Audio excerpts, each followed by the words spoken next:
mission a besoin de nos prières. Nous avons prié. Nous avons pris du temps. Et le Seigneur nous a révélé des situations. Alors tous ensemble, nous élevons nos voix. Nous élevons ensemble nos voix.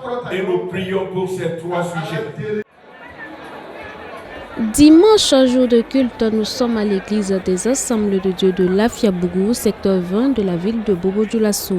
Une organisation peu commune attire notre attention. Le culte débute par un moment de prière intense en groupuscule pour la mission, car en croire les premiers responsables, nous sommes dans une église missionnaire. Tout tournera donc autour de l'œuvre missionnaire pendant ce culte. Chant d'ensemble, prestation de chorale d'un commun accord, tous célèbrent Jésus-Christ, le plus grand des missionnaires. On vous encadre comment devenir des missionnaires. Pour soutenir la mission, nous faisons des camps missionnaires, nous faisons des cotisations, des sketchs, nous parlons à d'autres enfants, des enfants qui ne sont pas encore chrétiens.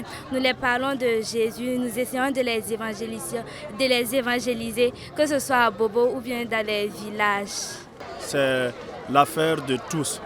La mission, nous devons soutenir la mission comme nous pouvons. Nous devons pouvoir prier pour la mission. Nous devons pouvoir gagner du temps pour la mission.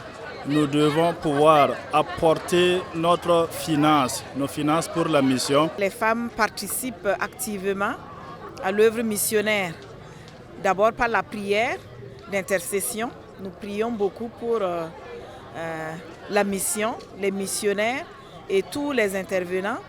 Et nous contribuons aussi financièrement à l'œuvre missionnaire et nous nous organisons pour soutenir aussi à tous les niveaux, en tout cas de nos possibilités.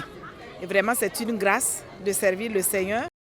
Selon les statistiques de Amica Pro évoquées par le pasteur principal de l'église au Burkina Faso, l'on dénombre environ 4000 villages n'ayant pas encore une seule église évangélique implantée en son sein et environ 40 ethnies non atteintes par l'évangile de Christ. D'où l'exhortation du jour donnée par le pasteur Moïse Oubda en ces termes. Il faut accepter quitter Jérusalem, marcher vers la Samarie, la Judée et toutes les extrémités de la terre afin que tous entendent la bonne nouvelle. Dans le sud-ouest, il y a plus de 927 villages sans aucune église évangélique. Dans la région du Sahel, 850.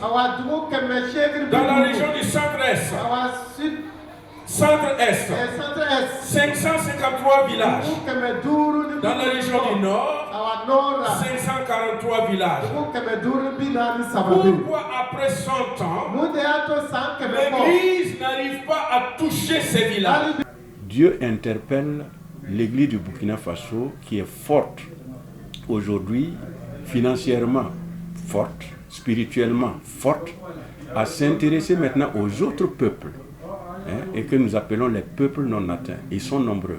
Plus d'une quarantaine, d'autres disent une cinquantaine de peuples restent toujours soit moins atteints, soit totalement non atteints.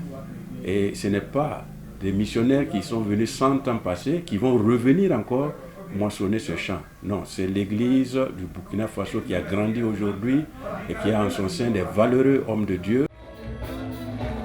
Premier dimanche du mois de décembre, l'Église célèbre la journée nationale du Larango, conseil général de l'Église des Assemblées de Dieu du Burkina Faso, et le peuple de Lafia-Bougou n'a pas dérogé à la règle. À travers prières et collecte d'offrandes, la journée a été marquée d'une pierre blanche. Notons qu'à l'église des Assemblées de Dieu de Lafia-Bougou, la célébration de la naissance du Christ est déjà d'actualité avec des cantiques de Noël.